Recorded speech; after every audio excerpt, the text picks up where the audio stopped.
নমস্কার, সোমা দত্ত ব্লগে আর একবার আপনাদের স্বাগত জানাচ্ছি। আজকে আমি জানেন সানডে করে একটু রেসিপি দেখাই। তো আজকে আমার রেসিপিটা হচ্ছে মোচা চিংড়ি। তো মোচা চিংড়ি করার জন্য কি কি লাগে সেগুলো আপনাদের দেখাচ্ছি।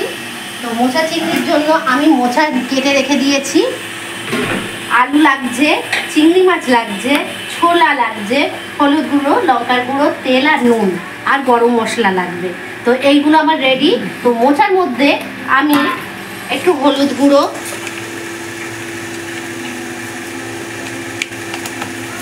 একটু লঙ্কার গুঁড়ো,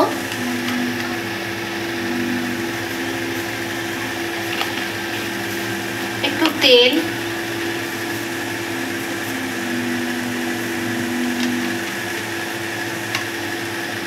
একটু নুন,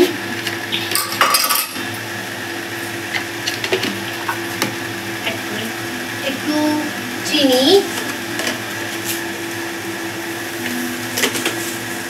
দিয়ে এবং এর মধ্যে একটুখানি আমি জিরে গুঁড়ো দেবো, দিয়ে মোচাটাকে আমি একটু ভালো করে মেখে নেব, একটু ম্যারিনেট করে নেওয়া। মোচাটাকে কিন্তু আমি আগে একটু ভাপিয়ে রেখেছিলাম, দিয়ে তারপর মশলা দিয়ে ম্যারিনেট করলাম। কড়াটা আমি বসিয়ে নিয়েছি, এরপর আমি এতে দিয়ে দিচ্ছি একটু সাদা তেল। আমি সাদা তেলেই রান্না করি, অনেকে সর্ষের তেলও ব্যবহার করতে পারবেন। তেল গরম হলে আমি তারপর আস্তে আস্তে ইনগ্রিডিয়েন্টসগুলো দেব। দেখুন আমার তেল গরম হয়ে গেছে, তো আমি তেলের মধ্যে আলুগুলো ছেড়ে দিচ্ছি।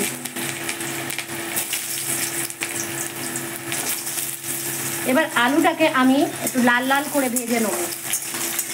আলুগুলো আমার লাল লাল করে ভাজা হয়ে গেছে, তো আলুগুলো আমি ভেজে তুলে নিচ্ছি। এরপর যে তেলটা আপনার রয়েছে, এই গরম তেলের মধ্যে আমি এই চিংড়ি মাছগুলো ছেড়ে দিচ্ছি ভাজার জন্য। চিংড়ি মাছগুলো দেখুন আমার ভাজা হয়ে গেছে, তো এবার আমি চিংড়ি মাছগুলোকে এক এক করে তুলে নিচ্ছি। এবার কড়াইয়ে তেল দিচ্ছি,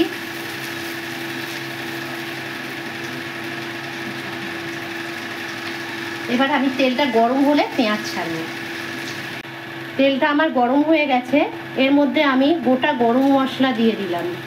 তো গরম মশলাটা দিয়ে একটু নেড়ে একটু গন্ধ ছাড়লে আমি পেঁয়াজ দিয়ে দিচ্ছি।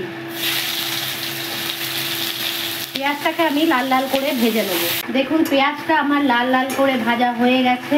তো এর উপরে আমি মোচাটা যেটা মেখে ম্যারিনেট করে রেখেছিলাম, তো সেই মোচাগুলো আমি এতে দিয়ে দেবো এবং দিয়ে ভালো করে কষে নেব।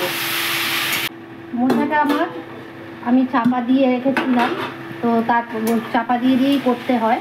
তো এর উপরে আমি দিয়ে দেবো আলুগুলো, ছেড়ে দেবো যে আলুগুলো আমি আগে থাকতে ভেজে রেখেছিলাম।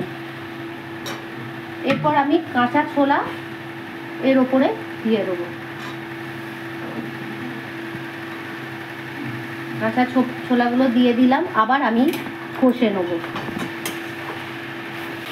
মোচাটা আমি ভালো করে কষিয়ে নিয়েছি, এবারে আমি চিংড়ি মাছগুলো এর ভেতর দিয়ে দেবো, দিয়ে আবার কষাবো। আমার মোচাটা দেখুন এবার নামাবো, তার আগে আমি একটুখানি ঘি দিয়ে দেবো। বেশি ঘি দিই না, আমি অল্পই দেবো।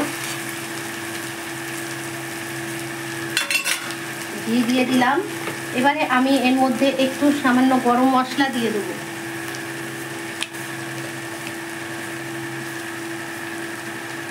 গরম মশলা দিলাম, দিয়ে এটা নাড়িয়ে নেব।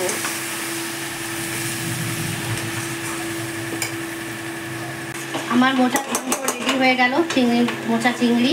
তো এবার আমি এটাকে আস্তে আস্তে নামিয়ে নেব।